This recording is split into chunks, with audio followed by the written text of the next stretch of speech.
Thank you. Thank you for those music selections there, right? That's the whole lesson right there. We can thank our director of music there, Dr. Coley.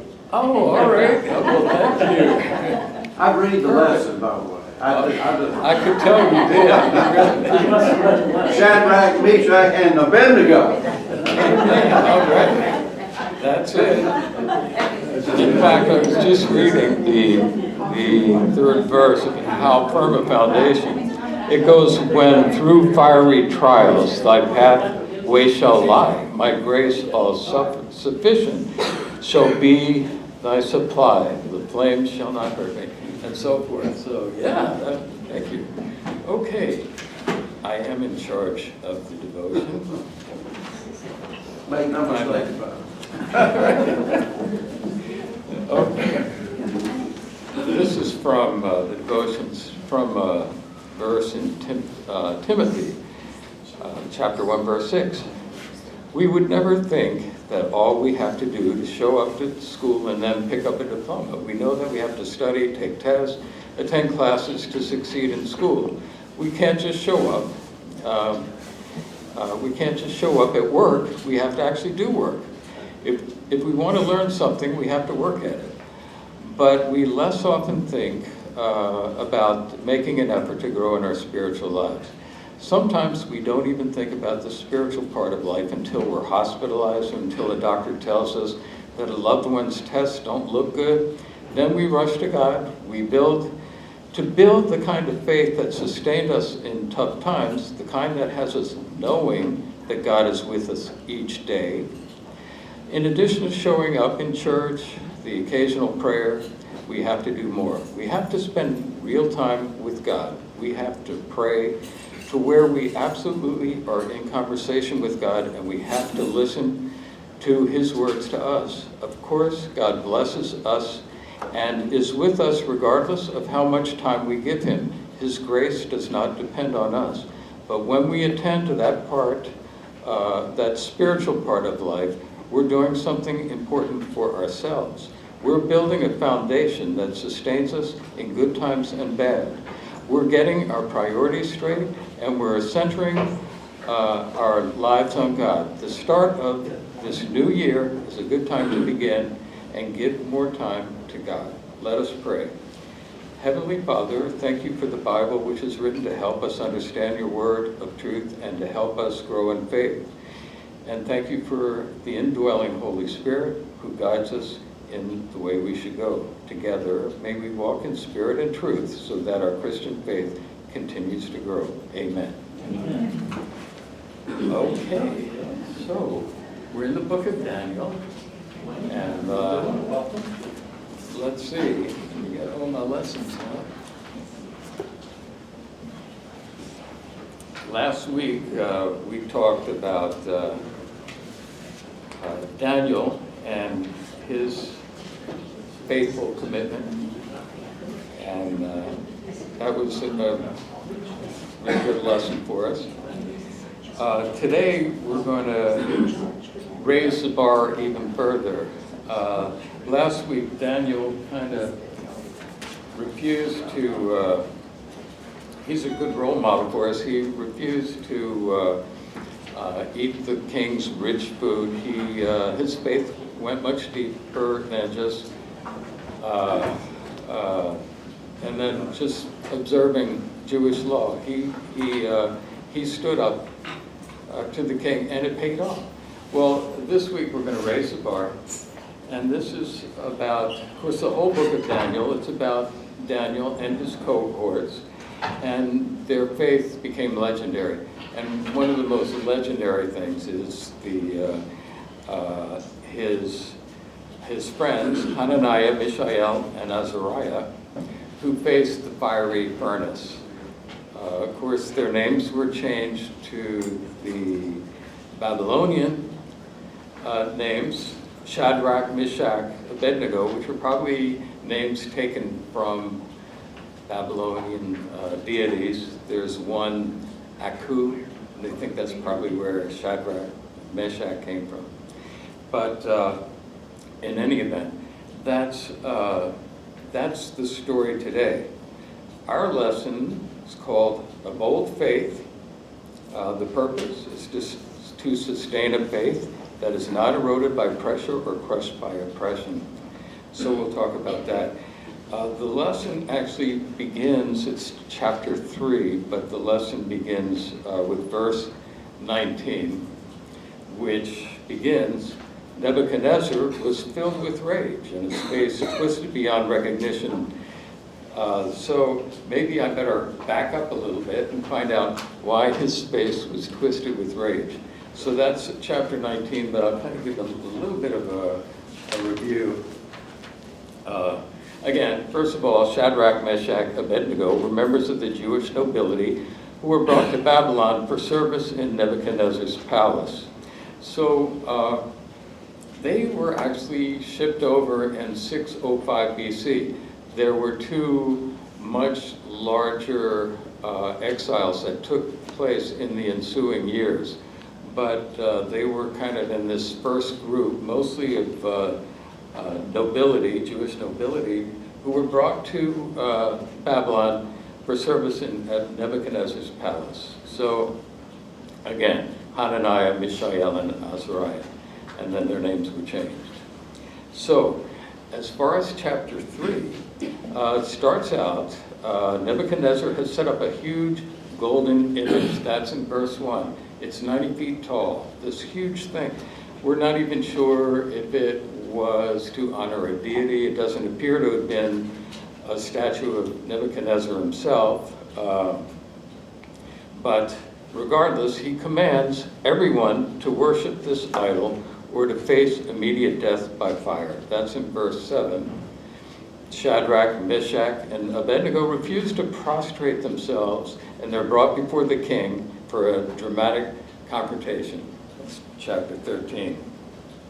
Nebuchadnezzar asks if they really have disobeyed his orders, verse 14, and he gives them another chance. He taunts them by asking rhetorically, who is the God that can save you from a white-hot furnace? That's verse 15. So the three of them reply without hesitating or flinching. They say there's no need to argue the matter. Actions will speak louder than words. They believe that the God they serve is able to rescue them. If any God can, and moreover, even if God does not choose to save them in this instance, they still will never stoop to worship a golden image. That's verse 18. So that's what brings us up to verse 19 today. I guess I could read a couple of these verses prior. Some of the main ones, verse 3, or rather verse 1. King Nebuchadnezzar made an image of gold, 60 cubits high and 6 cubits wide. So 60 cubits would be the equivalent of 90 feet. And set it up in the plain of Dura in the province of Babylon. He then summoned the satraps, prefects, governors, advisors, treasurers, judges, magistrates, and all the other provincial officials to come to the dedication of the image he had set up.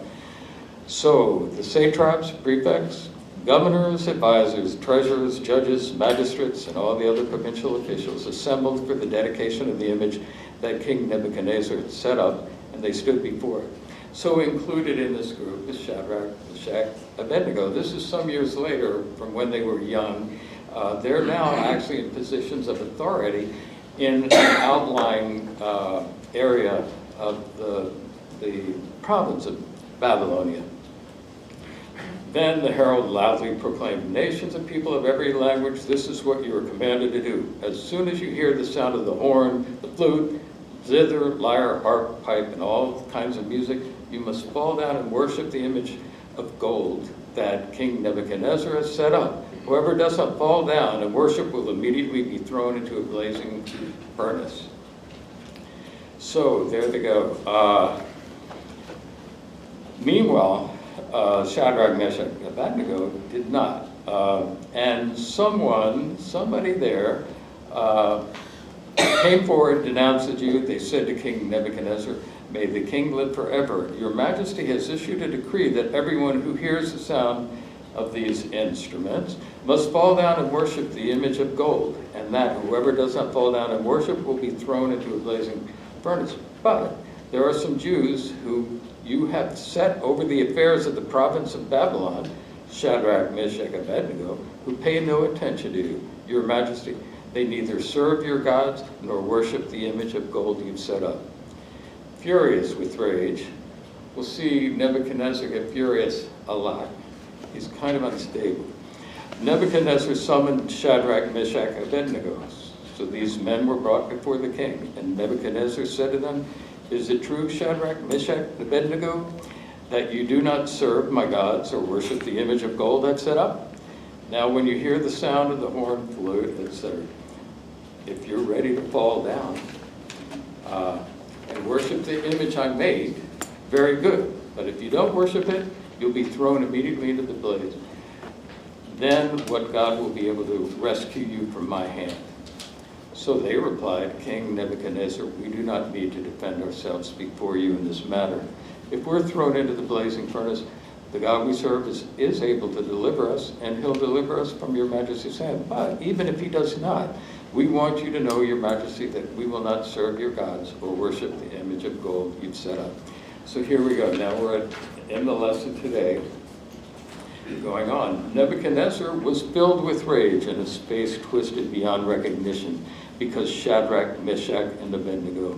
In response, he commanded that the furnace be heated to 7 times its normal heat.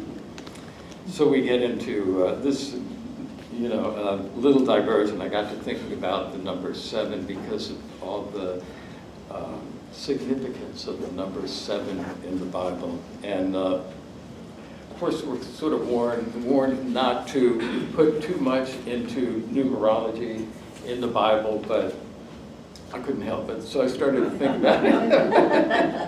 I started to think about where it is in the Bible, and so I didn't have to go far. I had to open the Bible to chapter 1, verse 1, and we find out that God created the world in 7 days. So I thought about what does that signify, and I guess it signifies perfection and probably more important in the context of this, completion. I'm thinking 7 must be the hottest you can get. You can't get any hotter than 7. Again, maybe not. That's sort of just my own thought as to the significance, but you find an awful lot of numerology in Daniel, actually, kind of like in Revelations as well. So maybe it is significant. It also got me to thinking, well, okay, that's 7. And then I remember going back to Genesis chapter 1, verse 1. Where do you think humans fit in all this? We were created on the 6th day, which means we're probably on a scale of 1 to 7, we're probably at a 6. So we're not perfect, but this lesson today, we're going to try to raise the bar a little bit. So, in fact, I was looking through, I found a little quote from Psalm 8, chapters 4 and 5. "What is mankind that you are mindful of them, human beings that you care for them? You have made them a little lower than the angels and crowned them with glory and honor." So, we're not quite up there with the angels, but I think part of the lesson is that we kind of aim for that anyhow. So on we go. 7 times its normal heat. He told some of the strongest men in his army to bind Shadrach, Meshach, and Abednego and throw them into the furnace of flaming fire. So Shadrach, Meshach, and Abednego were bound, still dressed in all their clothes, and thrown into the furnace of flaming fire. Now the king's command had been rash, and the furnace was heated to such an extreme that the fire's flame killed the very men who carried Shadrach, Meshach, and Abednego to it. So these 3 men, Shadrach, Meshach, Abednego, fell, bound into the furnace of flaming fire. So, going on, I'll do my commentary afterward. Nebuchadnezzar went near the opening of the furnace of flaming fire and said, "Shadrach, Meshach, Abednego, servants of the Most High God, come out, come here." Then Shadrach, Meshach, Abednego came out of the fire. The chief administrators, ministers, governors, and the king's associates crowded around them. The fire hadn't done anything to them. Their hair wasn't singed. Their garments looked the same as before. They didn't even smell like fire. Nebuchadnezzar declared, "May the God of Shadrach, Meshach, and Abednego be praised. He sent his messenger to rescue his servants who trusted him. They ignored the king's order, sacrificing their bodies because they wouldn't serve or worship any god but their God." That's the key verse, 28. And that key verse is actually said by Nebuchadnezzar. To repeat, Nebuchadnezzar said this. He said, "May the God of Shadrach, Meshach, and Abednego be praised. He sent his messenger to rescue his servants who trusted him. They ignored the king's order, sacrificing their bodies because they wouldn't serve or worship any god but their God." So that, I think, for me, of course, the purpose of the lesson is to sustain a faith that's not eroded by pressure or crushed by oppression. But I think some of the other lessons that I learned, number one, is how somebody's faith can influence somebody else. So, and I think that's important, putting it in a modern context, how our faith can influence others, and it does. And I was trying to think of a modern context to what they went through going into this fiery furnace. And one thing that came to mind for me was just before Christmas, where the Bethel Memorial Methodist Church, of all names, in Western Pakistan was a target of terrorist attacks, and 11 people were killed. It was Sunday, just a couple weeks before Christmas. The children had put on a pageant. There were about 200 worshipers. They were taking communion when the terrorists attacked and killed all those people.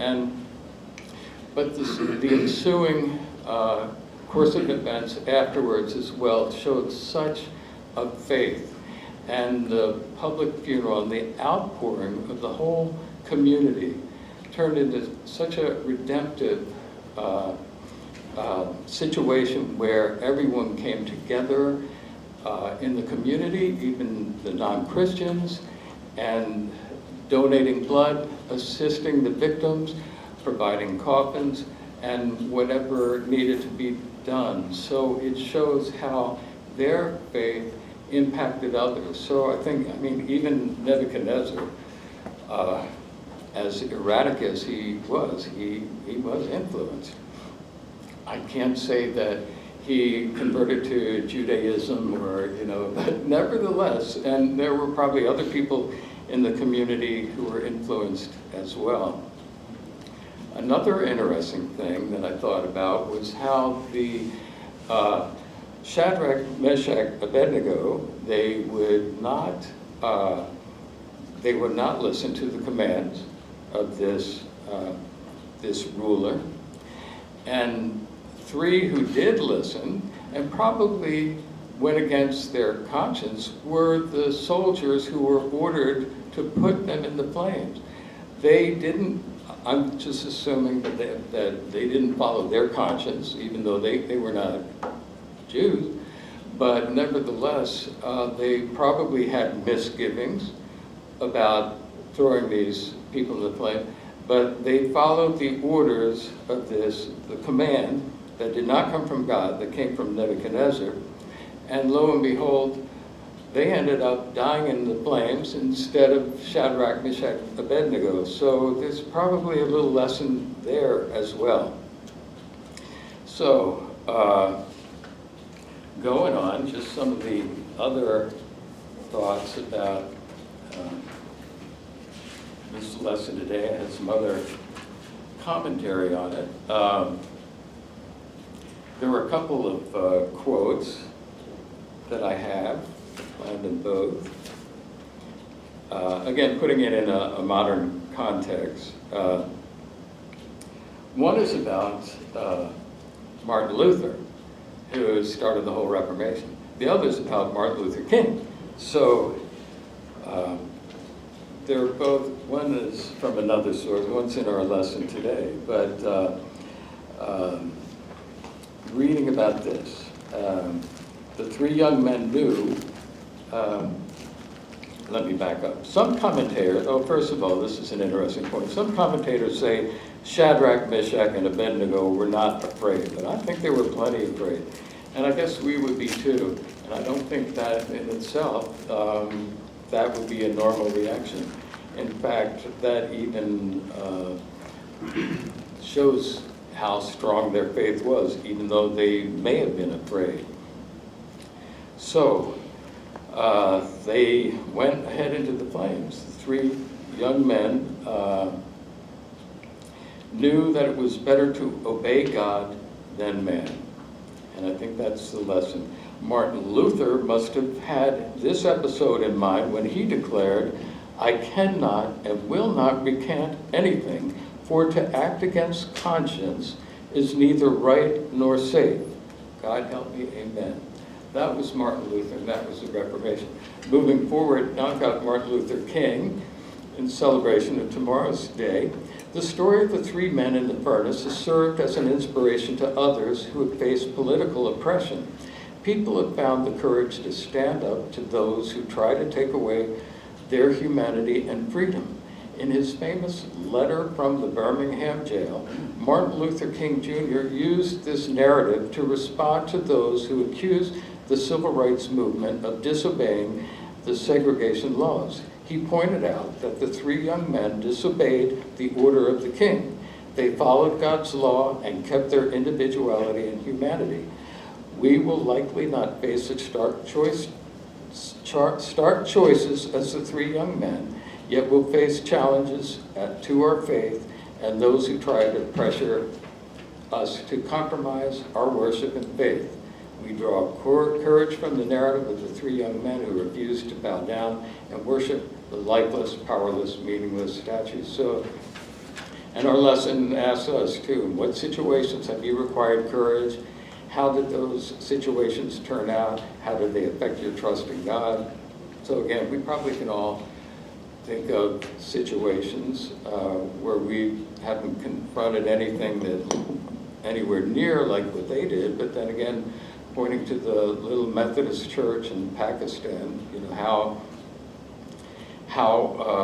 they reacted as well, and how they had very public funerals, you know, in total defiance to the terrorists who were among them, and that showed great faith. And it also brings up another point.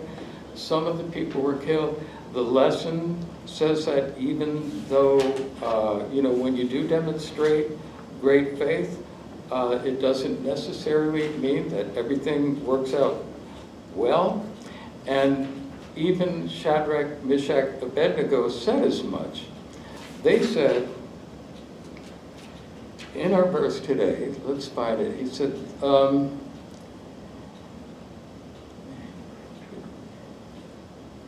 they said that, I think it was in 16 before our lesson, so let me back up a second.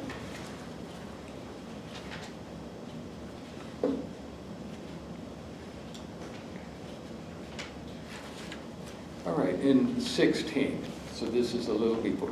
Shadrach, Meshach, and Abednego replied to him, "King Nebuchadnezzar, we do not need to defend ourselves before you in this matter.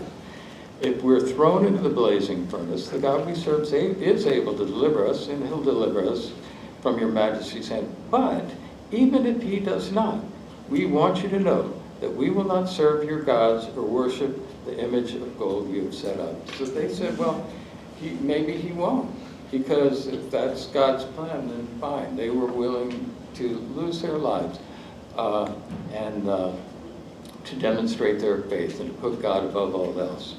So another lesson, one of many little lessons within it. A couple other points. I can find them. 3 who resisted pressure. Although Daniel's 3 companions refused to comply with the king's order, they apparently did not call attention to their non-compliance. They very piously and humbly followed their God. Interesting. But it was some of the Chaldeans who noticed they hadn't bowed down, and they were the ones who went to Nebuchadnezzar and whatever their motives, prejudice, jealousy, whatever. The king gave the three men a chance to comply. So, if you're ready, go ahead, bow down, worship my gold statue. And then very arrogantly went on to say, what God will rescue you from my power? Three men refused, and so the response to the king invites reflection. We don't need to answer your question. If our God, the one we serve, is able to rescue us from the furnace of flaming fire and from your power, your majesty, then let him rescue us. If God would rescue them, then they would let God do that. Maybe he wouldn't. Regardless, they demonstrated their faith. The men's courage paid off. God protected them in the fire, even sending another being, one who looked like one of the angels. Now that part was, that verse was not in our lesson. I don't know why. Our lesson today is, it's 19 through 23, and then we jump from 26 to 28. So I think I better go back and read 24 and 25. It's it. Okay, I'll go back to 24. Then King Nebuchadnezzar leaped to his feet in amazement and asked his advisors, weren't there three men that we tied up and threw into the fire? They replied, certainly, your majesty. He said, look, I see four men walking around in the fire, unbound and unharmed, and the fourth looks like a son of the gods. Nebuchadnezzar then approached the opening of the blazing furnace and shouted, Shadrach, Meshach, Abednego, servants of the Most High God, come out, come here. And then they came out. So the debate has always been, who was that fourth person in the flames? Was it Christ? Was it a guardian angel? We'll never know for sure, but that's subject to a lot of debate. And I think it's important to include that thought in the lesson as well. So, all kinds of little lessons within the lesson. I think probably now, I think I'm ready to draw a conclusion to today's lesson. So I'll read from one of my sources here. It says, the book of Daniel encourages us to be unswerving in our devotion to God, who is sovereign over all, who is guiding history in a mysterious but ultimately fair manner. Although people in all times and places feel helpless in the face of tyranny, this book emphasizes that the world is not out of control. We can always rely on God, whose kingdom will last forever. Amen. So, yeah, good lesson. It's one that we all know from forever, but when you go back and look at it in detail, you come up with new ideas and new thoughts. So it's a good lesson. And the rest of the month, actually, we're going to focus on Daniel, at least for the next couple of weeks. So, throughout January. Then we go to the New Testament, to James. So that's it for me. Now, I'm going to be gone for a while again. The next time you see me, I'll be retired. So,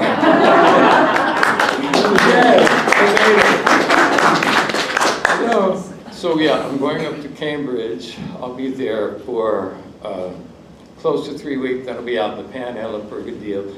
And out in Denver, in Maryland,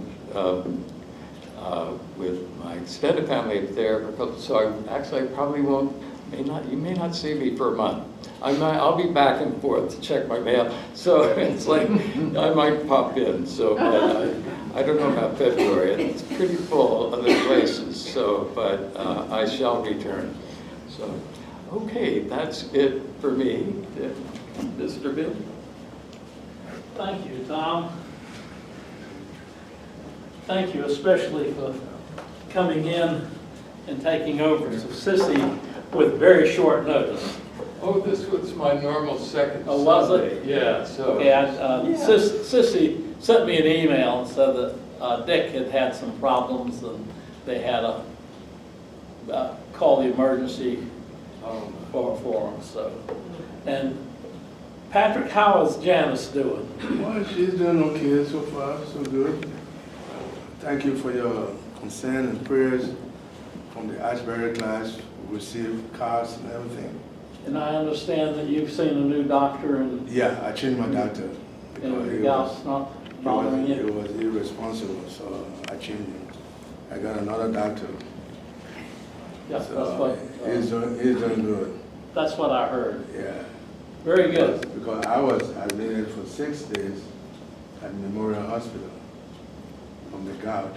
And that's the reason Janice could not get a hold of Sissy. She's had problems. Maybe so. Yeah.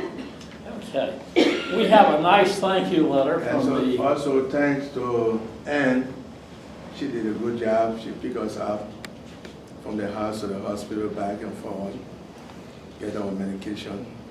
So she's very instrumental. the Good Samaritan. Yeah. Very good. Thank you, Ann. We have a letter from the United Methodist Children's Home thanking us for the $250 that we sent them Christmas to the Madison home. So that's a thank you. Is there any business or concerns of the class? Any announcements? If not, Tom, let's come up here and tell the world the joke that you had. You don't want much, do you? Right.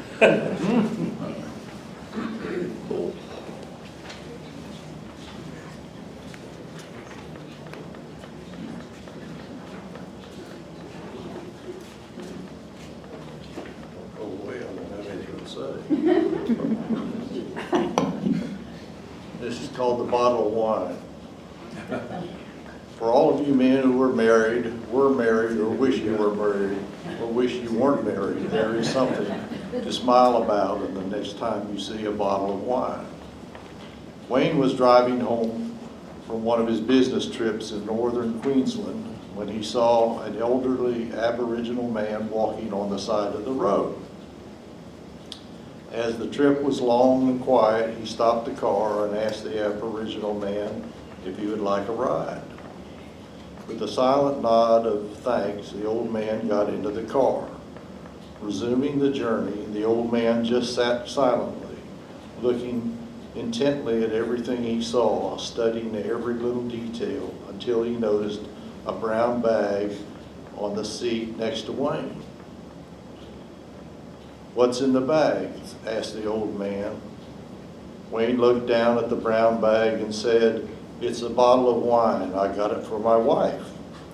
The Aboriginal man was silent for another minute or two, and then speaking with quiet wisdom, he held it and said, "Good trade."